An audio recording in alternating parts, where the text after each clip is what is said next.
Messieurs et dames, bienvenue dans l'émission Actu Matin sur la 97.1 Métropolis Lomé. À la présentation, Elikline Koka Dokano, c'est bien moi. Actu débat de ce jour a pour inviter Madame Brigitte Adjamago Johnson. Elle est la secrétaire générale de la CDPA. Avec elle, Firmet Teko Agbo et moi allons débattre bien sûr de l'actualité nationale et internationale. Madame Brigitte Adjamago, bonjour. Bonjour. Et merci d'avoir accepté notre invitation. Je vous en prie. Firmet Teko Agbo, bonjour. Bonjour les Goka, merci de m'avoir invité. Bonjour madame. Merci. Bonjour. Merci à vous tous. Et bonjour aux auditeurs de merci. Métropolis. Merci et merci à vous tous d'avoir accepté notre invitation. Nous sommes au petit matin du dimanche 13 janvier 1903. Un corps sans vie est retrouvé sur une route de Lomé. Il s'agit de Sylvanus Olympio, premier président du jeune État togolais. Aujourd'hui, 13 janvier 2017, on commémore bien sûr cet anniversaire d'essai. L'homme, en quoi, madame, vous inspire-t-il? Il m'inspire parce que c'était un homme qui avait une certaine vision, une certaine ambition pour son pays, mais il n'y a pas d'homme parfait sur cette terre. Il devait avoir certainement ses travers, mais je pense que l'héritage qu'il nous laisse pour notre pays est un héritage important. C'est une leçon d'amour de son pays, d'abnégation, d'intégrité et de probité. Voilà. Merci, madame. Firmet, un seul filet de sang évite parfois des torrents de sang et un cortège de malheur pour un peuple. Mais un simple filet de sang peut également peser lourd sur le destin d'un peuple, d'une nation et du monde. C'est de Atouche Kokuvi Joachim Abobli, et dans son ouvrage intitulé Sylvanus Olympio, un destin tragique. Est-ce qu'on peut dire que la mort de Sylvanus Olympio continue de peser sur le Togo jusqu'à aujourd'hui? Tout d'abord, ce que j'ai à dire, comme madame l'a dit tout à l'heure, Sylvanus Olympio, c'était un homme d'État qui avait une certaine vision par rapport à notre pays. Il savait là où il allait avec le Togo. Là où il conduisait le pays. Là où il conduisait le pays, parce que quand vous lisez un peu ses programmes, ce qu'il avait fait en 2 ans, vous comprendrez quand même qu'il avait une certaine ambition pour le pays. Mais comme Atouche Agobli, je l'ai suivi une fois avant qu'il ne décède en 2008, il a dit Sylvanus Olympio aurait été toujours là, le Togo ne serait pas à ce niveau et on le qualifierait simplement de dictateur éclairé. Il serait un dictateur, mais un dictateur éclairé. Il avait une certaine ambition. Sylvanus Olympio aurait été là, l'histoire du Togo aurait été écrite autrement. Et on ne serait pas à ce niveau. Parce que quand vous voyez un peu ce qu'il a fait en 2 ans, et tout son programme sur toute l'étendue du territoire national, vous vous direz, mais si cet homme-là était resté encore en vie, on aurait tout le pays développé. C'est Maître Zessa Javon qui disait que Sylvanus Olympio voulait vraiment faire du Togo la Suisse de l'Afrique. Il est parti et le Togo est rentré dans un chaos jusqu'à présent. Est-ce que, madame, la mort de Sylvanus Olympio continue de planer encore, de laisser de l'ombre sur le pays? Je crois. Je crois parce que on constate finalement que depuis ce décès tragique, cet assassinat, le Togo ne s'est jamais retrouvé finalement. Sur le plan politique, notre vie a toujours été faite de violence, de crise. On est passé de crise en crise. Et si aujourd'hui nous sommes encore en train de rechercher la démocratie et le développement, eh bien, on peut se demander effectivement si quelque part on n'est pas en train de payer quelque chose. Mais je pense que je ne suis pas fataliste et nous pouvons nous ressaisir et nous devons nous ressaisir. Ça fait plus de 50 ans déjà qu'il a été assassinés. Et depuis 67, il y a eu beaucoup d'instabilité, mais depuis 67, une famille s'est emparée de ce pays-là qu'elle régente.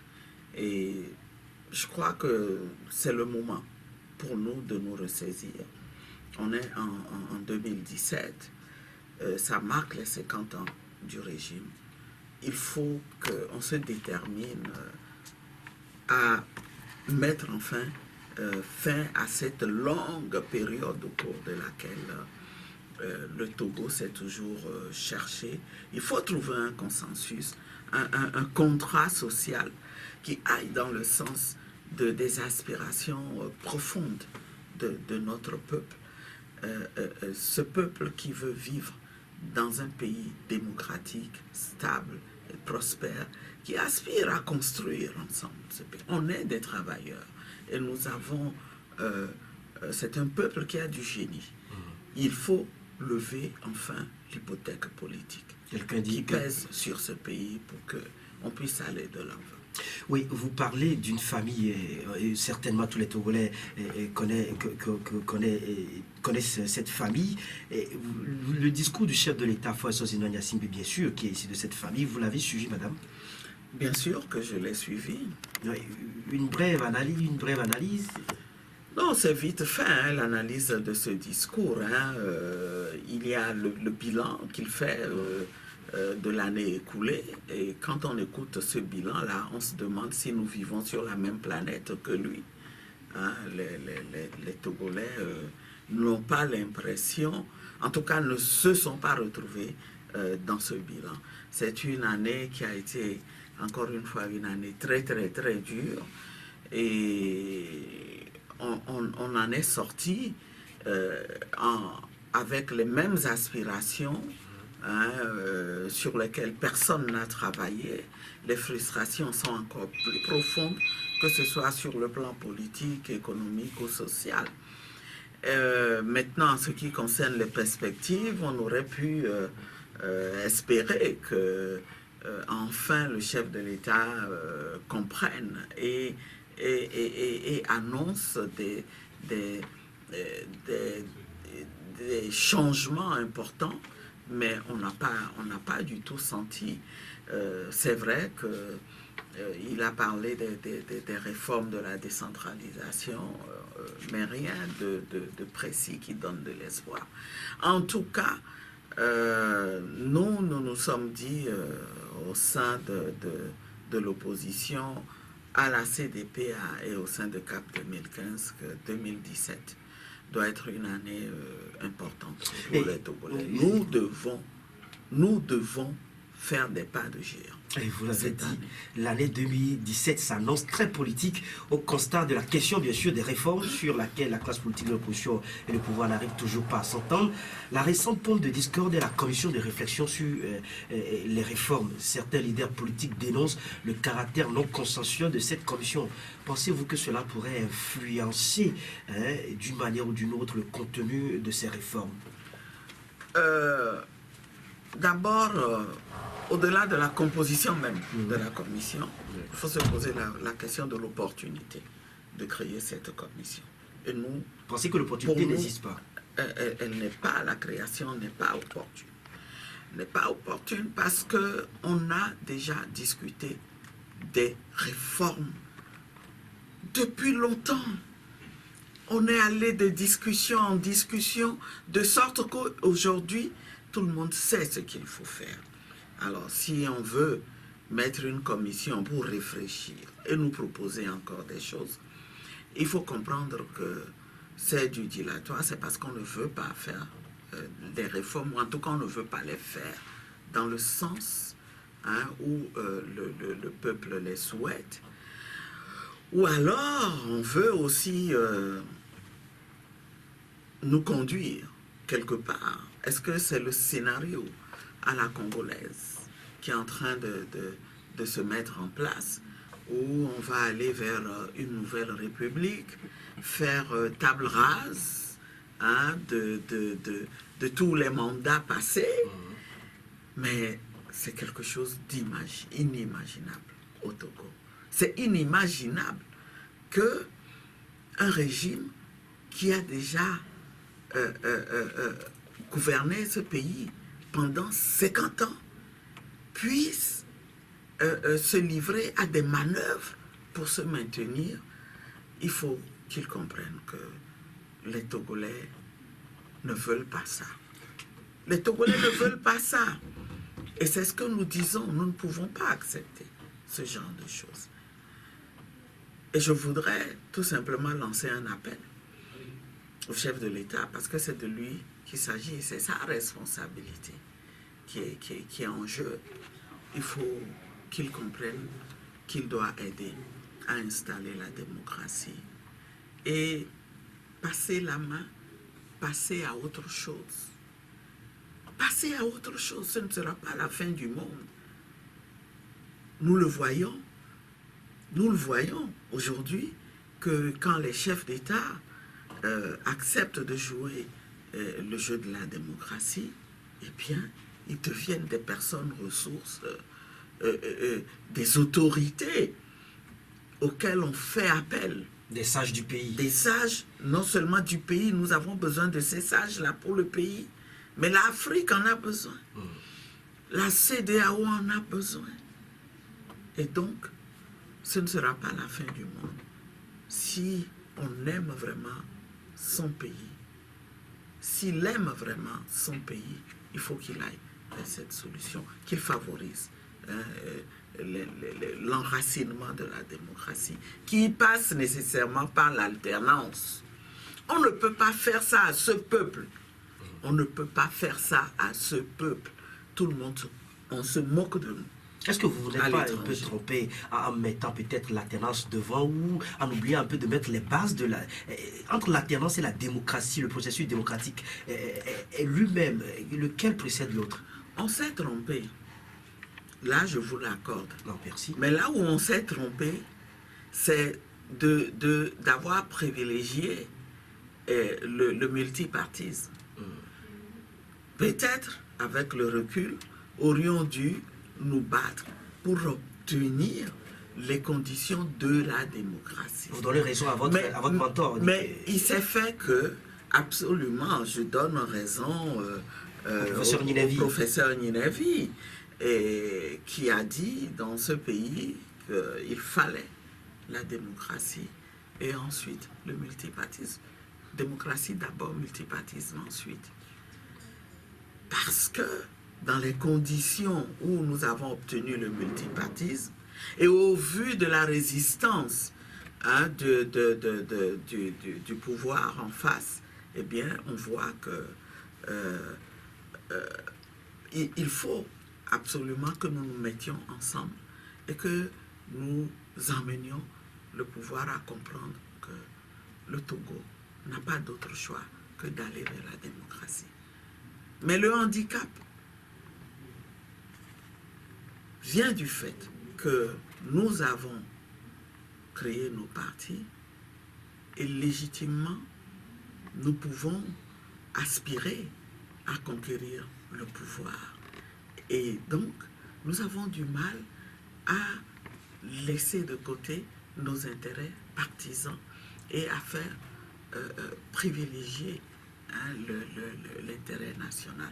C'est un peu ça, le fond du problème que nous avons aujourd'hui. Mais ce n'est pas un problème insurmontable.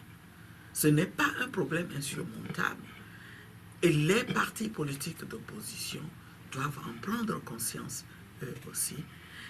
Et moi, je dirais, à la limite, il n'y a pas vraiment de contradiction profonde entre les intérêts partisans et la lutte commune pour la démocratie. Dans la mesure où, si vous continuez à faire prévaloir ces intérêts partisans sur la démocratie, eh bien, ils ne vous servent à rien. Les gains que vous en tirez n'aident pas le pays et n'aident personne. On est tous frustrés. On voit tous que le pays est bloqué et qu'il n'avance pas. Oui, Firmin Tekwabo, vous donnez quand même le mérite à Madame Brigitte Adjamagbo d'avoir reconnu quand même que l'opposition, la classe politique de l'opposition a échoué en parlant de multipartisme et démocratie. Échoué, attention, c'est peut-être trop dire, hein, on a fait des erreurs. Dans une lutte, c'est normal, hein, c'est normal qu'il y ait des erreurs, mais on peut se rattraper. On peut se rattraper, et c'est ce qu'il faut. Moi, je peux vous assurer que c'est la bonne nouvelle de la journée. Pour moi, en entendre Madame Adjamagbo dire qu'ils ont commis, entre guillemets, des erreurs dans le passé, c'est une très bonne nouvelle. Parce que, à travers ces propos, on comprend qu'elle est de plus en plus réaliste. Et pour pouvoir résoudre un certain nombre de problèmes, il faut le constat. Le constat, pas du réalisme. Je pense que si elle est un peu comprise dans son cas, je sais qu'elle se retrouve aujourd'hui avec le CAP, si elle est un peu comprise avec tout son entourage, on peut arriver à élaborer de nouveaux plans en ce qui concerne le futur politique de ce pays. Moi, je voudrais poser une question à Madame Adjamagbo. Vous savez, à l'occasion des 25 ans de la conférence nationale, j'ai eu le privilège de suivre certaines vidéos. Et j'ai suivi Madame Adjamagbo. À l'époque, elle était encore très jeune. Mais je peux vous assurer que, en ce qui concerne sa beauté, il n'y a rien qui ait changé. Donc, ça ne dépérit pas. Oui, ça ne dépérit pas. Elle a gardé le même charme et la même beauté. Madame Adjamagbo, à cette époque, c'est une question à titre personnel. Quelle était votre ambition pour le Togo, vous, Madame Adjamagbo? Monsieur Teko Firmin, je voudrais d'abord revenir un peu sur une expression que vous avez utilisée. Et quand vous pensez que vous voyez que je suis de plus en plus réaliste, je pense que c'est une erreur d'appréciation. Hein, de votre part, que d'avoir cru par le passé que je ne l'étais pas. La CDPA a toujours été un parti réaliste qui a fait ses analyses en tenant compte de ce que nous vivons, et c'est ce qui nous a amené à sortir ce slogan de Tchekwa: démocratie d'abord, multipartisme ensuite. Être réaliste, oui, mais avoir de l'ambition. Avoir de l'ambition et ne pas être défaitiste et se dire, voilà, la réalité est là, je n'y peux rien, je la laisse telle qu'elle. J'accepte le fait accompli, ce n'est pas normal. Il faut qu'on se batte. Et nous avons toujours été dans cette posture-là. Alors, vous posez la question de savoir quelle ambition nous avions. Vous, à titre personnel, à titre individuel. Écoutez, ce ne sont pas les ambitions individuelles qui comptent. C'est quelque chose qui vous a amené à la table de cette conférence. La lutte que nous menons ne peut être qu'une lutte collective pour aboutir. Et justement, à l'époque, j'étais membre fondateur de la CDPA. Donc, je demeure membre fondateur de la CDPA. Mais j'étais dans une délégation de la société civile, parce que j'étais également l'une des responsables d'une organisation de la société civile que nous avions appelée Non-Violence et Démocratie pour l'Afrique.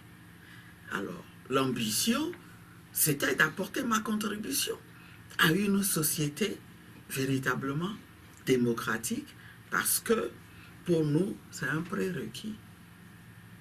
C'est un prérequis pour le développement. Et nous pensions qu'il était possible, et je continue de penser qu'il est possible d'arriver à cette démocratie sans violence, si tout le monde joue le jeu. Oui, et madame, nous revenons un peu sur toujours le discours de Swaziland Nyasimbe, sur la question de la décentralisation que d'ailleurs le chef de l'État a relevé dans son discours de vœux. Vous semblez être satisfaite en estimant, puisque vous déclariez au lendemain du discours à nos confrères de Afrique La Tribune, que le seul bon point du discours de Faure Nyasimbe est d'avoir parlé de la décentralisation et donc de gouvernance de proximité. On espère que cette année, nous irons aux élections locales. Ce sont vos propos. Toujours sur la question de la décentralisation, est-ce que vous êtes satisfaite? Mais On n'est pas satisfait. On n'est pas satisfait puisque ce à quoi nous attendons... Satisfait de la promesse quand même. Attendez, vous êtes en politique, vous constatez qu'un des acteurs importants parle de cette décentralisation, on peut en déduire qu'il comprend enfin que c'est quelque chose d'important pour les Togolais. Mais il ne faut pas crier trop tôt victoire. La vigilance est de mise, la vigilance et aussi le fait de saisir les opportunités pour faire avancer le processus. Et c'est ce que nous entendons faire. Cette réunion à laquelle nous avons participé vers la fin de l'année dernière, nous aurions aimé qu'elle aboutisse à définir un chronogramme précis pour tout le processus de décentralisation. Mais au lieu de cela, on a fixé une période au cours de laquelle on peut espérer 15 et 18 mois. Absolument. Et nous allons suivre pour faire en sorte que très rapidement le processus avance, qu'on puisse avoir un chronogramme qui permette à tout le monde, tous les acteurs politiques de la société civile, aux citoyens togolais, de suivre comment les choses évoluent. C'est une condition. Si on se sent vraiment redevable, si on a le souci de rendre compte de son action, eh bien, il faut donner au peuple l'opportunité d'apprécier le progrès. Le chef de l'État parle d'une certaine feuille de route. Avez-vous connaissance de cette feuille de route? Cette feuille de route, l'histoire de cette feuille de route-là, nous, avant même d'aller à la réunion, quand nous avons reçu l'invitation, nous avons écrit pour demander la feuille de route, pour nous préparer quand même, afin d'apporter une contribution efficace au débat. Le ministre de l'administration territoriale nous a répondu en nous disant « Ne vous inquiétez pas, dès qu'on sera dans la salle, vous aurez tous ces documents ». Alors notre représentant a reposé le problème avec d'autres partis, mais on est sorti de cette réunion avec une promesse, finalement, que la feuille de route nous sera envoyée. Au jour d'aujourd'hui, on ne l'a pas reçue. On a réécrit il y a 2 jours pour demander la feuille de route et le rapport de l'atelier, ainsi que les communications qui ont été faites au cours de cet atelier. Vous, à la CDPA, comment vous concevez la décentralisation? S'il faut aller aujourd'hui à la décentralisation effective, vous la concevez comment? Vous voulez combien de communes? Comment vous la concevez? Non, mais c'est un débat qu'il faut avoir. Ce qui est sûr, c'est qu'on a un texte qui prévoit des communes urbaines et des communes rurales. On s'est amusé à morceler le pays, on a multiplié des cantons. Aujourd'hui, c'est évident que si on voulait transformer ces cantons en communes rurales, tel que le texte le préconise, eh bien, on n'y arriverait pas. On se retrouverait avec plus de 300 communes pour ce petit pays. Alors, il faut nécessairement procéder à un regroupement sur la base d'un certain nombre de critères, parmi lesquels le plus important, c'est la viabilité des communes que nous avons créées. Là, nous allons créer, parce que nous allons vers la décentralisation pour permettre aux populations d'apprendre la démocratie et de vivre la démocratie à la base, mais aussi pour enfin créer les conditions pour le décollage de nos localités, qui est un développement à la base. Et donc, c'est des choses très sérieuses. Il n'y a pas à exiger que les choses soient faites selon la manière dont on les voit, mais il y a à créer un cadre qui permette de dégager un consensus. Et nous savons que le gouvernement, au cours de cette réunion, il en a été question, propose 112 communes, mais il faut qu'on voit au jour d'aujourd'hui le ressort territorial de ces 112 communes-là pour apprécier. Donc, pour me résumer, les critères sont là. Nous y avons réfléchi et nous attendons que nous soyons à la table où le débat va se mener concernant les communes qu'il faut créer.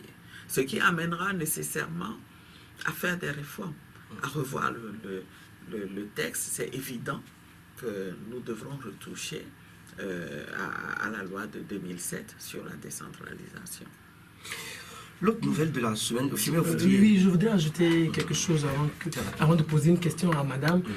C'est par rapport au discours du chef de l'État. Je voudrais juste dire, dans ce discours tardif, on ne trouve pas grand-chose. Parce que quand le président de la République dit l'écho de vos préoccupations me confirme que la gouvernance doit être plus sociale, je me demande s'il est au Togo. En réalité, je me demande si c'est un président togolais qui parlait. Il est informé, il dit l'écho lui parvient. Écoutez, c'est maintenant le 6 janvier 2017 qu'il va nous dire des choses comme ça. Et puis, si vous tenez de tels propos, il faut que vous avanciez des choses plus pragmatiques. Par exemple, quand on parle du social, on parle de la santé. Quand on parle du social, on parle de l'éducation. Qu'est-ce qu'il dit par rapport à l'éducation ? Combien d'argent veut-il encore injecter dans l'éducation avec ce monde éducatif qui bouge? Vous connaissez le budget d'ailleurs. Oui, bien sûr, c'est le président de la République. Il faut qu'il dise peut-être qu'il y aura peut-être 3 milliards, peut-être 5 milliards injectés dans le monde éducatif, peut-être qu'il y aura à créer encore des emplois dans le monde éducatif, peut-être qu'il y aura à primer des élèves qui seront jugés meilleurs, peut-être qu'il faudra revoir la situation des enseignants. Donc il faudra trouver des moyens pour injecter de l'argent et pour permettre à la population de bien vivre. Parce que quand on parle du social, et vous n'injectez pas l'argent dans la masse, il n'y aura rien. Par rapport à la santé, vous voyez comment les gens, vous voyez comment les centres de santé, les conditions dans lesquelles les médecins travaillent, et il n'y a rien. On a l'impression de dire que le gouvernement a complètement abandonné le secteur parce que les gens meurent, les petits soins, les soins préliminaires, on n'en a pas. Je voudrais dire ceci. Si le président de la République parle toujours de Togo émergent à l'horizon 2030, je pense qu'avec ce discours, on n'ira nulle part. Du moment où, quand on voit dans le budget, on ne consacre que 4% à l'économie. Je me demande comment on va créer, comment on va booster l'économie du pays. Mais une question à Madame Adjango. Madame Adjango, oui, votre question. Je peux encore vous assurer que j'admire vraiment vos propos ce matin. Parce que vous avez un langage politiquement correct, vous avez un langage courtois, vous avez un langage qui permet un peu à votre interlocuteur de vous suivre. Mais je me demande, avec ce langage, qu'est-ce que vous cherchez avec le CAP 2015? Parce qu'on dirait que c'est deux blocs antagonistes. Ce que je cherche avec CAP 2015, je pense que les Togolais le savent. Les Togolais ont vu le processus qui nous a conduit à créer CAP 2015. Je cherche à mettre en application ce en quoi je crois, c'est-à-dire démocratie d'abord, multipartisme ensuite. Et je cherche donc à me mettre avec des partenaires qui ont le même objectif que moi, qui est de changer ce pays, d'enfin enraciner ce pays dans la démocratie, de sortir de cette démocratie de façade-là. Et pour le faire, je me rends compte qu'aucun parti, à lui seul, ne peut le faire. La CDPA le dit tout le temps. Donc, nous nous sommes mis ensemble avec 10 partis politiques. Et nous avons discuté, nous nous sommes mis d'accord sur une plateforme minimale, hein, c'est-à-dire constituer cette alliance électorale en vue de l'alternance, prendre le pouvoir, l'exercer pour développer le pays. Et finalement, tout le monde n'a pas... Il y en a qui ont quitté la barque et nous nous sommes dit, nous sommes déterminés, nous irons jusqu'au bout. Nous irons jusqu'au bout, nous sommes allés à l'élection présidentielle comme prévu. Nous les avons gagnés. Mais les réalités du Togo Vous n'avez jamais prouvé que ont vous avez fait gagné. en sorte, bien sûr que nous avons gagné. Vous n'avez jamais prouvé. Nous avons prouvé, nous avons sorti Vous n'avez sorti un document. qu'une partie des résultats. Mais nous avons sorti un document qui montre tout ce qui s'est passé partout où il y a eu des manœuvres pour inverser les résultats. Et après cette élection, nous continuons la lutte ensemble. Voilà pourquoi la CDP est encore au sein de CAP 2015 et y croit. Nous sommes persuadés aujourd'hui que CAP 2015 est un outil indispensable pour poursuivre la lutte vers la démocratie. CAP 2015 représente aujourd'hui le meilleur exemple des efforts que les partis politiques peuvent faire pour être ensemble. Ce n'est pas facile d'être ensemble, c'est-à-dire de mettre un tant soit peu en veilleuse les ambitions partisanes légitimes. Mais nous l'avons fait. We did it. Et nous continuerons. Nous continuerons ces efforts-là. Nous irons de l'avant. Tout n'est pas beau. C'est un défi quotidien. Alors pourquoi voulez-vous que nous ne trouvions pas notre place là-bas? Oui, madame, je voudrais aller dans le même sens que Firmin.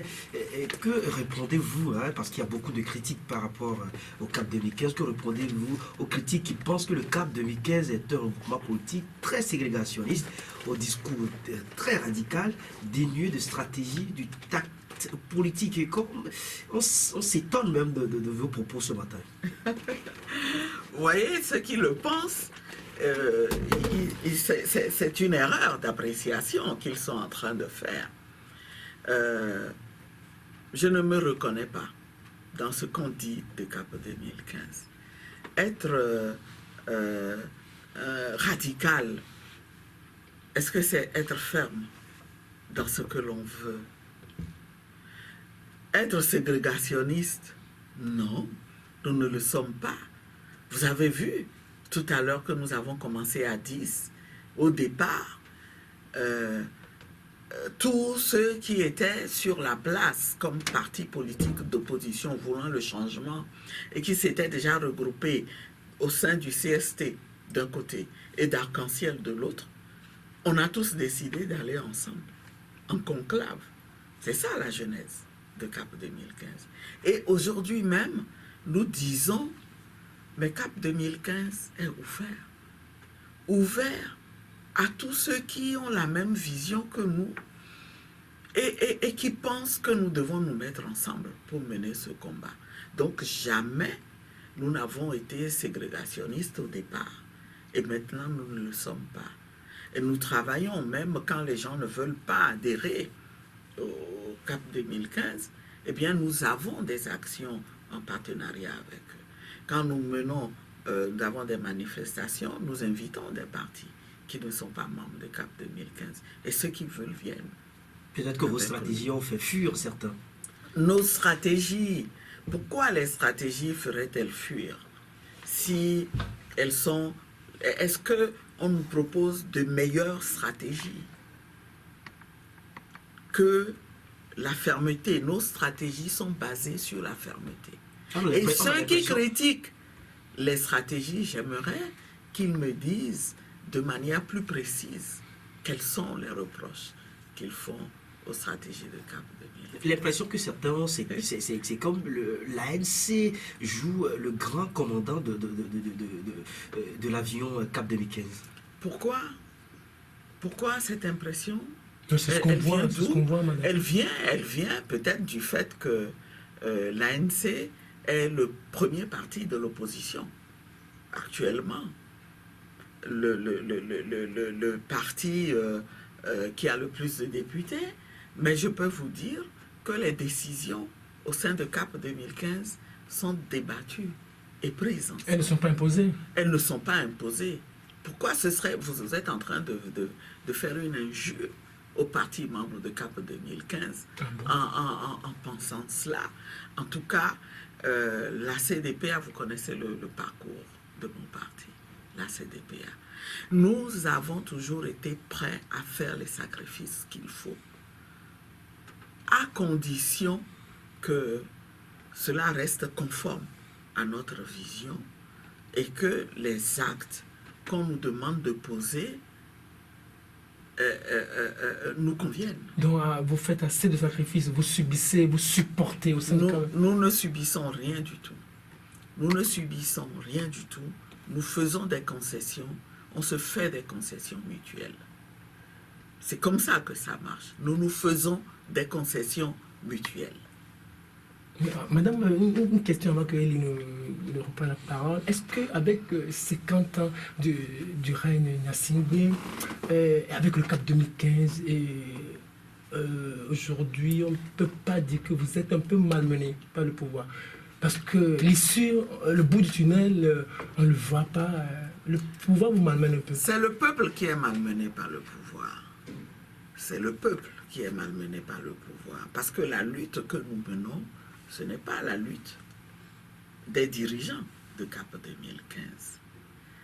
Le pouvoir, lui, pense que aujourd'hui, quand on demande des réformes, faire les réformes, ce serait faire un cadeau à CAP 2015. Mais ce n'est pas vrai. Ce serait répondre aux aspirations du peuple. Et j'espère que le peuple comprend. Je pense que ce peuple comprend. Et avec la fermeté et la détermination qui sont les nôtres, eh bien on arrivera. On arrivera à obtenir les réformes dans ce pays. On arrivera à faire avancer la décentralisation et à organiser au finish les élections locales. Ce pays-là, on arrivera à le mettre sur les rails de la démocratie et du développement. Demain, il fera beau certainement. Il fera beau, absolument. Vous avez raison. Il fera beau au Togo. Et ne perdons jamais espoir. Nous y travaillons. Merci. Une nouvelle union de l'opposition dite informelle vient d'être portée sur les fonds baptismaux. Elle est composée de 6 partis politiques. Comment aviez-vous reçu la nouvelle? C'est des concurrents à vous? Mais non. Mais non. Pourquoi voulez-vous que nous soyons concurrents alors que nous prônons le rassemblement des forces de l'opposition pour justement pouvoir atteindre nos objectifs? Pour nous, c'est des partenaires éventuels. Vous avez déjà entamé des discussions avec eux? Eh bien, nous avons reçu leurs documents. Nous sommes en train d'étudier. Nous discuterons. Si on partage la même vision, eh bien, vous verrez qu'on travaillera ensemble. Vous verrez qu'on travaillera ensemble.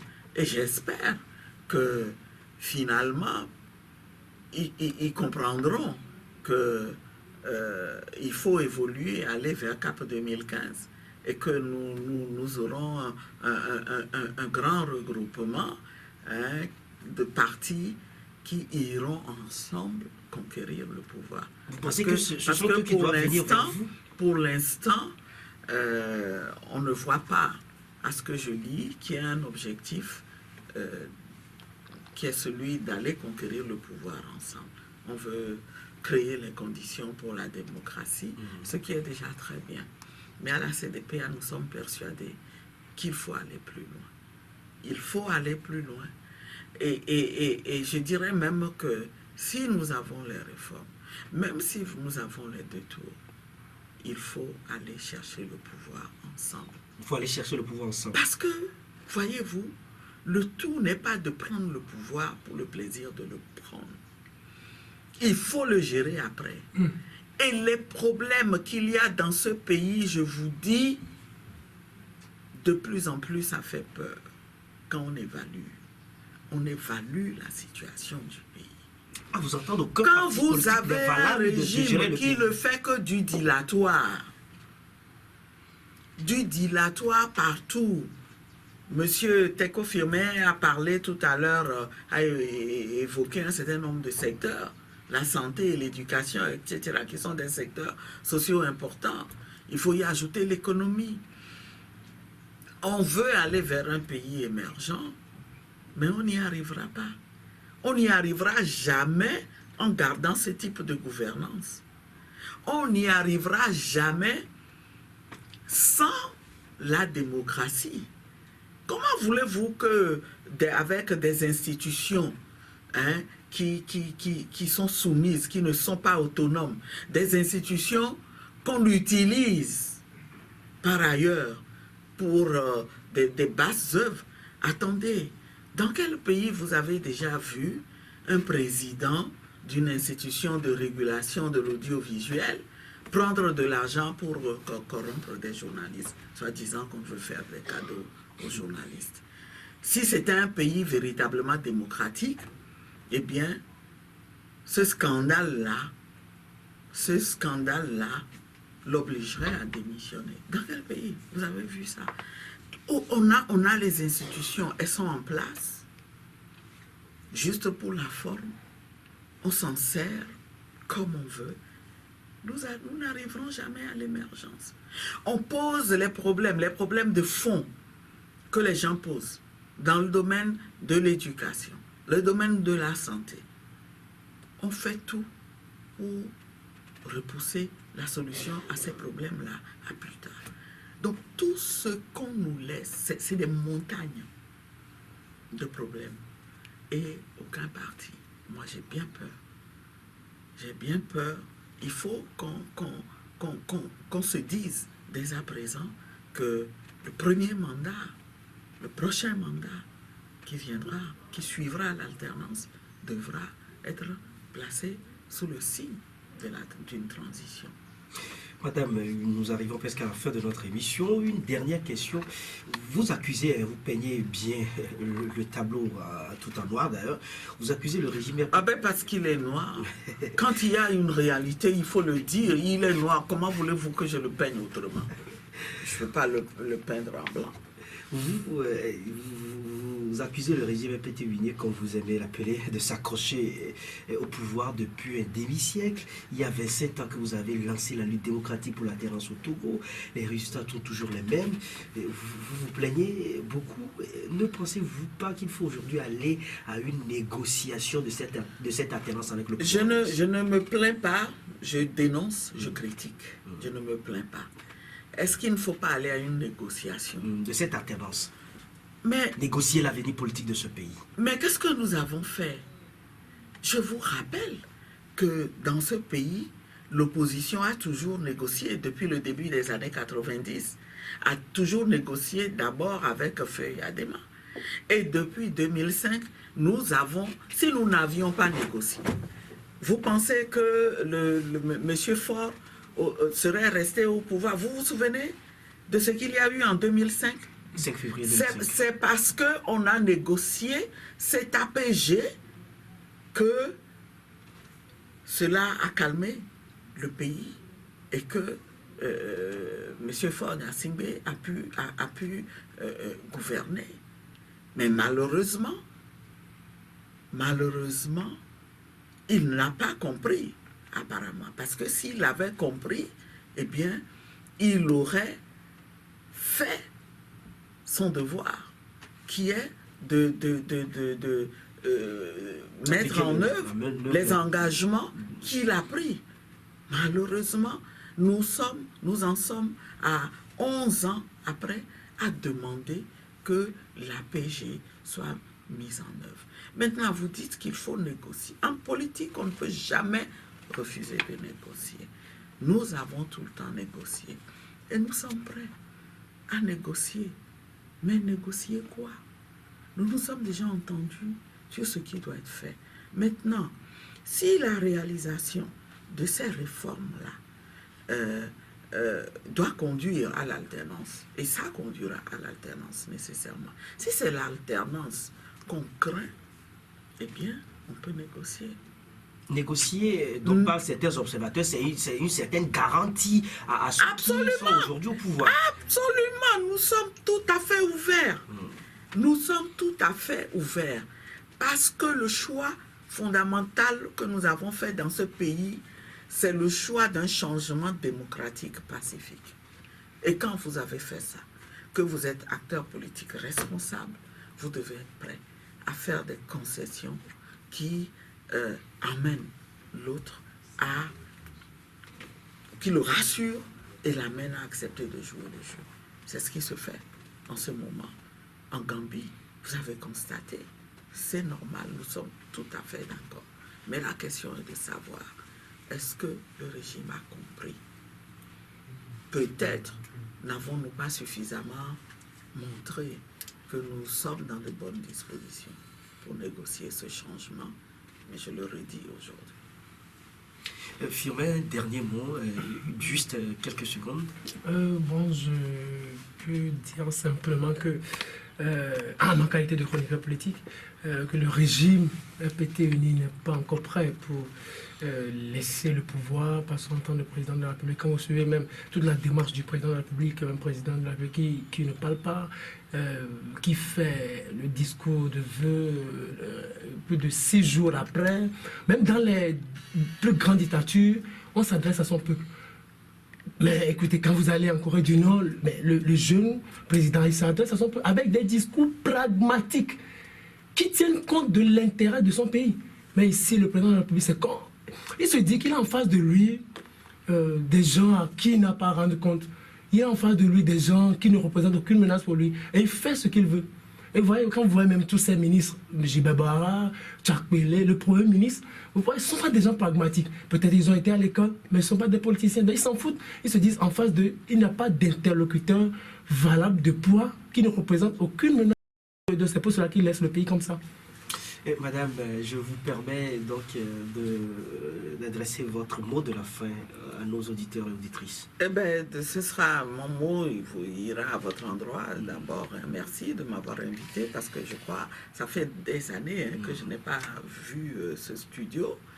Et je voudrais également, à l'endroit des auditeurs et auditrices, réitérer encore une fois mes vœux, des vœux que j'ai eu l'occasion de présenter déjà pour cette nouvelle année, et les inviter à garder espoir, mais dans le même temps, à réaliser que rien ne se fera sans eux. Rien ne se fera sans eux. Et j'ai écouté la dernière fois le discours d'Obama, le discours d'adieu d'Obama. Et j'ai pris des notes. En l'écoutant, j'avais l'impression qu'il s'adressait à mon peuple du Togo. Qu'est-ce qu'il a dit? Quel est l'essentiel que j'ai retenu? Eh bien, il a dit à son peuple que la démocratie est en péril lorsque on la tient pour acquise. Je ne sais pas si vous comprenez. Un pays, une vieille démocratie, il rappelle à son peuple que même si vous entrez en démocratie, eh bien, vous ne devez pas vous reposer. Sinon, vous mettrez votre démocratie en péril. Il leur a rappelé que l'acteur le plus important de la démocratie, c'est le citoyen. C'est le citoyen, c'est pas les chefs de partis politiques, c'est pas le président de la République, les chefs les responsables des autres institutions, c'est le citoyen. Et il a dit, au finish, j'ai gardé ça pour la fin, le changement ne se produit que si les gens ordinaires s'impliquent, s'engagent et se rassemblent pour l'exiger. C'est ce que je souhaite. pour mon peuple en 2017. Merci à vous, Madame Brigitte Djamagbo. Je rappelle que vous êtes la secrétaire générale de la CDPA. Merci d'avoir accepté notre invitation. Merci à vous aussi, c'était un plaisir. Merci également à Firmin Teko, journaliste chroniqueur politique qui a accepté débattre ensemble avec nous donc des grands sujets de l'actualité politique nationale et internationale. Je vous en prie, merci aussi à vous, merci à votre réalisation, à toute la rédaction de Métropolis. Et c'est la fin de Actu Débat sur la 97.1. Merci de nous avoir suivis ici à Lomé partout ailleurs. Merci à Rapid Débat pour l'assistance technique, à toute l'équipe de la rédaction. Au micro, Elie Plingoka. Donc à nous, c'est bien moi. Au revoir et prenez très bien soin de vous. La vie est une chance, mieux une grâce.